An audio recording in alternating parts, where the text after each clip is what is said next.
Remember, just remember, seek strength from the strong. When life is a burden and everything is unstable, remember, just remember, Allah is the able. When nothing makes sense and you're heading for demise, remember, just remember, Allah is the wise. When the way is cloudy and there's no one by your side, remember, just remember, Allah is the only guide. When your heart is breaking and your pain makes you fall, remember, just remember, Allah sees it all. Alhamdulillah, wassalatu wassalam ala Rasulillah. All praise is due to Allah, and may Allah's peace and blessings be on the last messenger of Allah. I'd like to welcome you again, dear viewers, to our series, In the Names of Allah. And in this series, we have been looking at the names of Allah as they should be reflected in human life, how human beings should relate to Allah through His names, through worshipping Him. And we have been looking at, in particular, the greatest name of Allah, which is none other than Allah itself. We ended the previous segment looking at one of the prescriptions which the Prophet ﷺ gave for dealing with spiritual attack, demonic attack, where a human being becomes overpowered by forces from the world of the jinn. We said that some people deny this, that this is something made up. These are fairy tales, stories. Well, it is true that there's a lot of fairy tales in the Muslim world about this, as in the Christian world and the other worlds. People have a lot of stories about this. But there is an element of truth to it. Not necessarily to the stories that are being told, but to the concept itself, that some people may be possessed.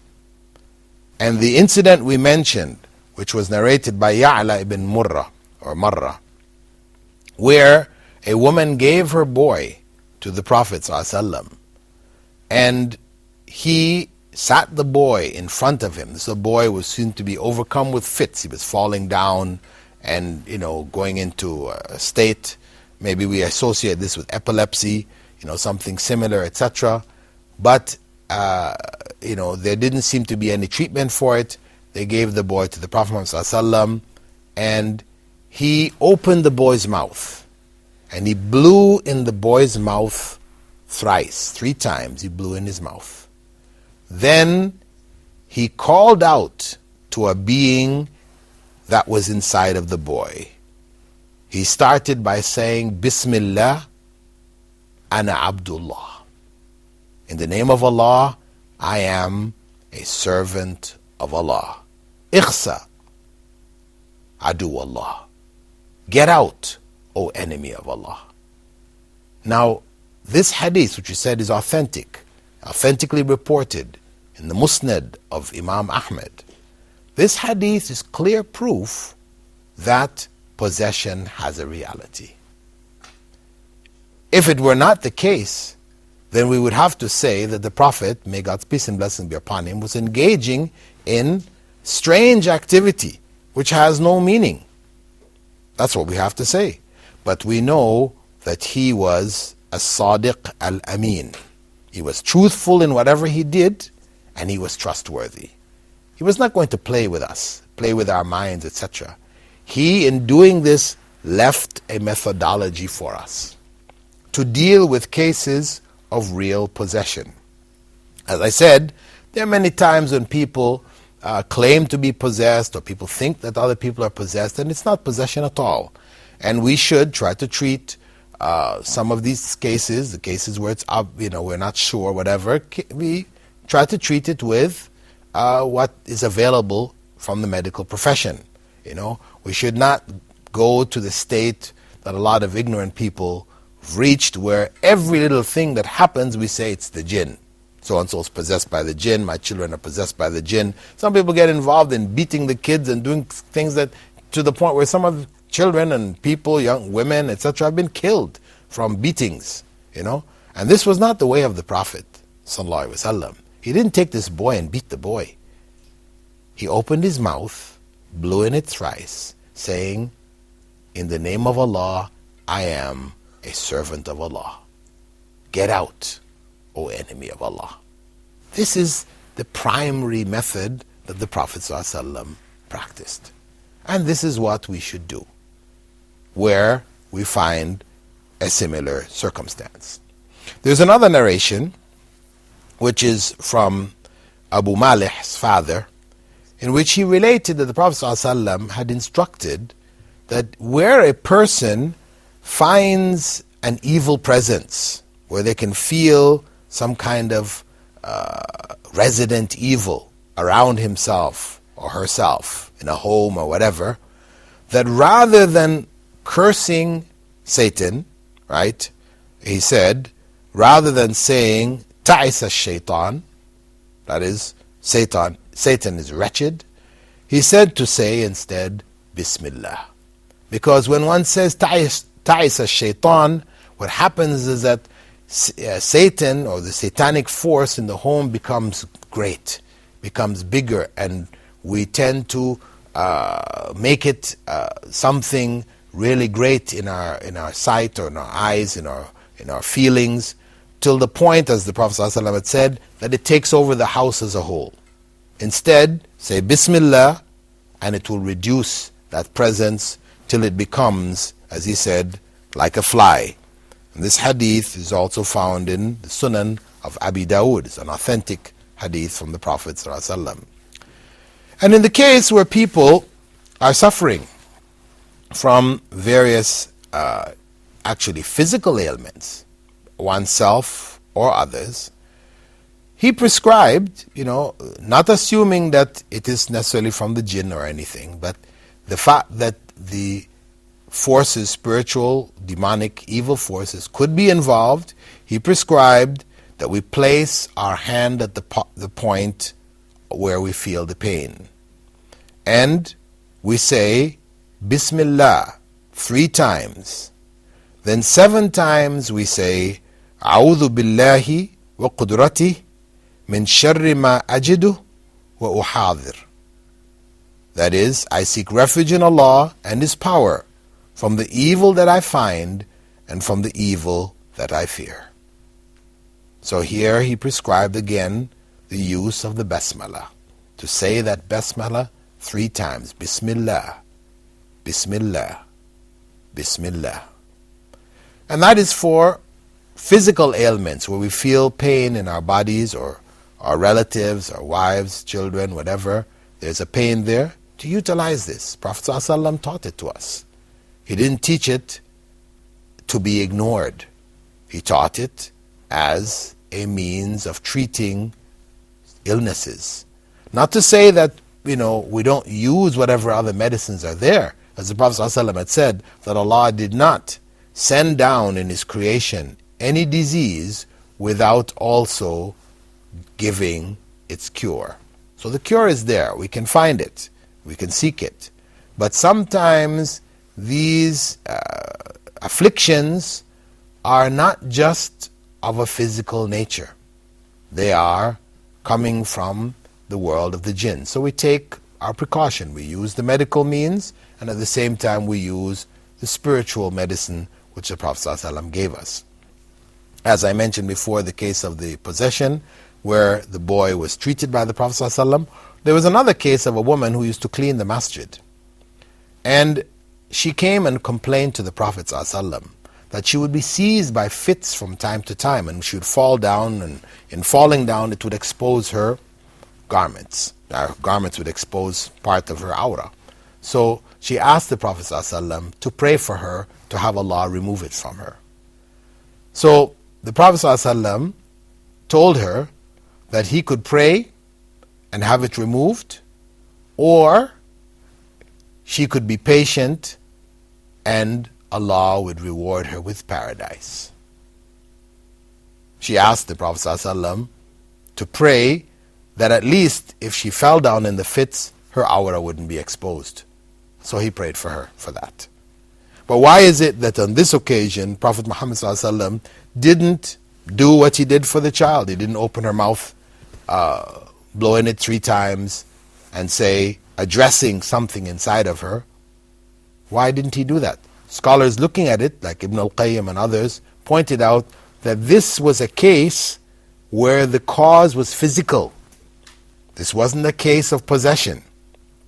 So where the cause is physical, then obviously that methodology is not appropriate. So the Prophet ﷺ told her to be patient with it. Had it been one of demonic possession, then the Prophet ﷺ would have done as he did, right? Or used some other method, recited something else over her, but he didn't. So that is indicative of the fact that some of these ailments are from, or many of the ailments, in fact, are from real, physical, natural causes. And so we should use whatever means we have otherwise. The Prophet ﷺ also gave us the use of the Basmala for treating another phenomenon, that of the evil eye. Something again which in the Muslim world maybe people have gone to extremes. People have amulets that they wear, to protect them from the evil eye. And these are sold and people wear them around their necks, their arms, and etc. Well, this is not what the Prophet ﷺ told us to do to deal with it. What he did is he gave us a series of supplications to make. One of them is Bismillah yubrik, min kulli da'in yashfik, wa min sharri hasidin idha hasad, wa sharri kulli dhi ayn. In the name of Allah, may He make you well, and may He cure you from every ill, from the evil of the jealous when they are envious, and from the harm of the evil eye. This was the dua which the Prophet ﷺ gave. Again, beginning with the Basmala. And he did say on another occasion, Al-Ainu Haqq, that the evil eye has a reality. Scholars have pointed out that it functions through the agency of the jinn, but it has a reality. On one hand, we know this is the case. Prophet ﷺ gave us a formula to deal with it. But on the other hand, we don't go overboard to say that everything that happens to us, this is evil eye, we're looking at people suspiciously, we can't trust people around us, we assume that everything is, people are looking at this way and that way and we have to worry about. No, we don't go into that state. That's going overboard. Prophet Muhammad ﷺ gave us very simple instructions, supplications that we use to protect ourselves. So we should try to use them. With that, dear viewers, we're going to take a break and we'll be coming back after the break. Assalamu alaikum wa rahmatullahi wa barakatuh. When you are weak and the road seems long, remember, just remember, seek strength from the strong.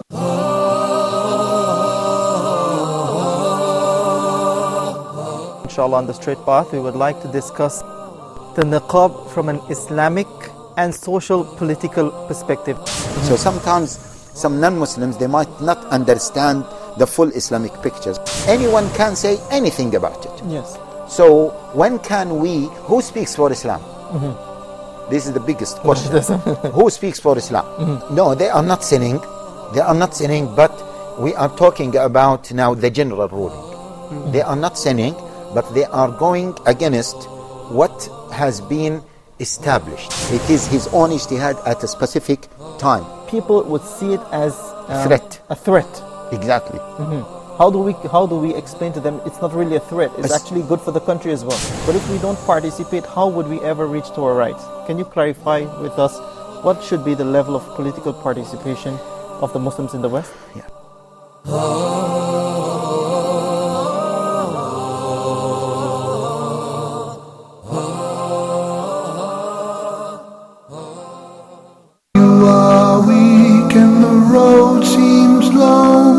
Remember, just remember, seek strength from the strong. Alhamdulillah, wassalatu wassalamu ala Rasulillah. I'd like to welcome you, dear viewers, back from the break, where we were looking prior to the break at some of the spiritual formula which Prophet Muhammad ﷺ gave us to deal with spiritual ailments. Spiritual ailments as well as even physical ailments. We said before the break that although on one hand we shouldn't go overboard in attributing everything that goes wrong around us, whether physically, harm to ourselves, to our children, family, as well as harm to our circumstance, we don't want to attribute each and everything to the world of the jinn, but at the same time we don't go to the other extreme of denying the world of the jinn, that world does affect us, that it can in some cases lead to the level of possession. So Prophet ﷺ gave us, as we said earlier, various formula by which we use to cover both ends of the spectrum. He told us, we mentioned a previous dua, Bismillahi yubrik, but there's another dua in which he said, Bismillahi arqiq, min kulli shay'in yu'dhik, min sharri kulli nafsin aw aynin hasidin, Allahu yashfik, Bismillahi arqiq. In the name of Allah I exorcise you from everything which harms you, from the evil of every soul or jealous eye. May Allah cure you. In the name of Allah I exorcise you. So this Prophet Muhammad ﷺ gave, and this is what we should use. Not resorting to beating, as we have cases in different parts of the Muslim world where people have been diagnosed as being possessed, and then the people around them, with the aid of certain individuals who they feel to be of some special spiritual status, beating these people, beating them to the point where they've died. There are cases that have happened here in Egypt, they've happened in the UK, they've happened in India, in different parts of the Muslim world. It has happened. They're not that often, but still, even one case is not acceptable, because this was not the way of the Prophet ﷺ. He said, Al-Muslim man salim al-Muslimuna min lisanihi wa yadi. The true Muslim is one from whose tongue and his hands the Muslims are safe. So when people are involved in this kind of treatment by beating people, claiming to drive away the possessing spirit, but really the person comes out all sore with bruises all over their bodies, sometimes even dying from it, we have to say there's something wrong here. This was not the way of the Prophet ﷺ, nor was it the way of his companions. We don't have any cases recorded that they did these things. So we have to be wary. Even if somebody says, well, Shaykh so-and-so, Shaykh Ibn Taymiyyah, he beat somebody with a shoe. Well, the point is, did Prophet ﷺ do it? Did his companions do it? We don't have any evidence for it. Then it doesn't matter which Shaykh, Fulan or Alan did it. It doesn't matter, because we are obliged to follow the way of Prophet Muhammad ﷺ. And this area of treatment is not like pharmacy, where a doctor may try a variety of different medicines on you to see which works. And the one which works, then he prescribes. You experiment. It's like a hit and miss situation. No, this area is not like that. That people can now bring in and introduce, whatever they feel they'd like to try out. They've heard it work somewhere and help somebody, so we're going to try it out. No, it is not. This is not the same as physical medicine, where you have experiment. You experiment with various medicines. How do we know that they work? They try it out on a group of people. And if the majority of people seem to benefit from it, they say, okay, this is a medicine which works. And at the same time, they use this medicine with some people who they will tell them that it's medicine, but it's not actually the medicine. They give them sugar pills instead. And if they find that people are just as much cured from the sugar pills as they are being told that it was the medicine, as they are being cured with the medicine, they say, well, this medicine doesn't really work. I mean, that's how medicine functions, trial and error in this regard. But when it comes to spiritual formula, treating people, exorcism, this is entering into the world of the unseen. And we don't have the right to make up things, experiment with people with these things. What we have is what Prophet Muhammad ﷺ left for us. And this is what we should use. He has taught us a way, and Allah said and described him as Uswatun Hasana, the best of examples. That's what we should be following. So, dear viewers, I warn you. It's my warning to you to be careful of this, because many people in the Muslim world, unfortunately, have been caught up in many practices which have nothing to do with Islam at all. We have a way. Prophet Muhammad ﷺ left it for us to follow. So it is our duty to seek out the information which he gave and to apply this information in our lives. Bismillahi arqiq. Use this. This is what the Prophet ﷺ gave. He also gave us advice when we go out of our homes and when we come into our homes to use, again, the basmala, as well as using Allahumma, calling on Allah subhanahu wa ta'ala. He said when we leave the home that we should say, and if a person does this, he says, Bismillahi tawakkaltu ala Allahi la hawla wa la quwwata illa billah. If a person says that, in the name of Allah, I have trusted in Allah, there is no movement or power except by Allah's permission. Then it will be said that you have been guided. One who says that, you have been sufficed and protected. And the evil jinn, the evil forces around him, will turn to each other and say, how can we affect a man when he has been guided, sufficed, and protected? This is what the Prophet ﷺ informed us. He informed us of that world and what goes on inside of the world. This is not something that we can enter into, that we can extract and deduce knowledge about. He has informed us that this works. So we use it. Also, he said that when we enter a home, a person who does that should say, Allahumma inni as'aluka khayr al-mawlaj wa khayr al-makhraj. O Allah, indeed I ask you for good upon entering and exiting. Bismillahi walajna wa bismillahi kharajna wa ala Allahi rabbina tawakkalna. In the name of Allah we have entered, and in the name of Allah we have exited, and upon Allah our Lord we have depended.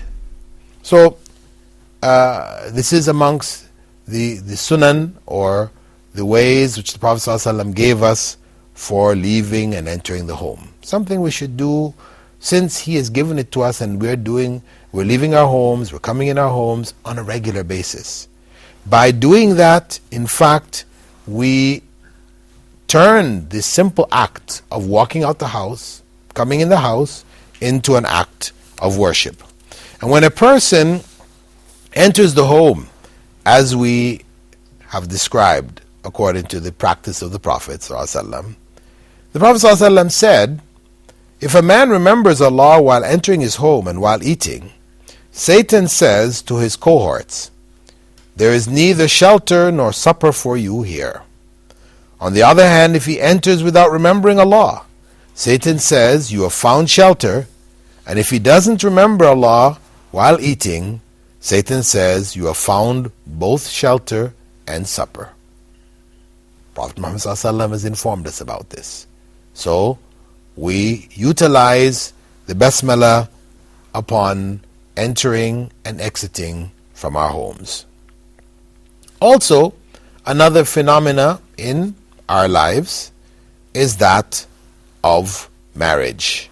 Prophet Muhammad ﷺ told us that when any of us gets married, we should say, Allahumma inni as'aluka khayraha, in relationship to our wives. O Allah, I ask you for the good that is in her. وَخَيْرَ مَا جَبَلْتَهَا عَلَيْهِ, and the good that you have made a part of her nature. وَأَعُوذُ بِكَ مِنْ شَرِّهَا وَمِنْ شَرِّ مَا جَبَلْتَهَا عَلَيْهِ, and I seek refuge in you, O Allah, from the evil that may be in her and the evil which you have made a part of her character. So again, one starts off marriage by calling on Allah, Allahumma inni as'aluka khayraha, asking Him for the good that is in her, because it is for Him, it is for Allah subhanahu wa ta'ala to allow the good that is in our wives to benefit us and to make our lives better, to enhance the quality of our lives. It is for Him to do that. As well, He could just as well not allow the good that is with her to reach us. Instead, we find ourselves in constant turmoil. Our homes are, a source of argumentation, unpleasantness, and we don't even feel like going home. That could happen just as well. So we start our lives, our married lives, with this dua, asking Allah, Allahumma inni as'aluka khayraha. O Allah, I ask you for the good that is in her. And with that, dear viewers, we're going to close our program for this segment. We hope that the points that we have raised, especially in the area of exorcism, that these points have been grasped, because this is an area of trial for us. To stay with the Sunnah, to stay with what the Prophet ﷺ gave us. He showed us how to use Allah's names. Use them as He showed us, and we will gain the real benefit that is there for us. With that, dear viewers, I bid you farewell, hoping to see you again in our coming segments. Assalamu alaikum wa rahmatullahi wa barakatuh.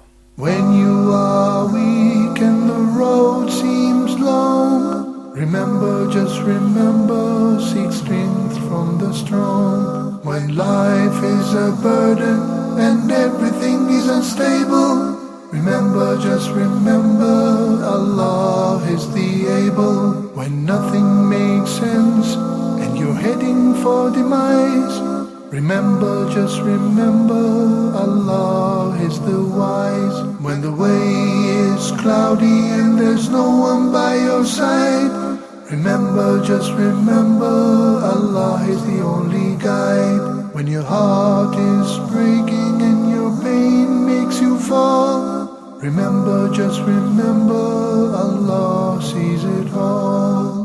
When you are weak and the road seems long, remember, just remember, seek strength from the strong. When life is a burden and everything is unstable, remember, just remember, Allah is the able. When nothing makes sense and you're heading for demise, remember, just remember, Allah is the wise. When the way is cloudy and there's no one by your side, remember, just remember, Allah is the only guide. When your heart is breaking and your pain makes you fall, remember, just remember,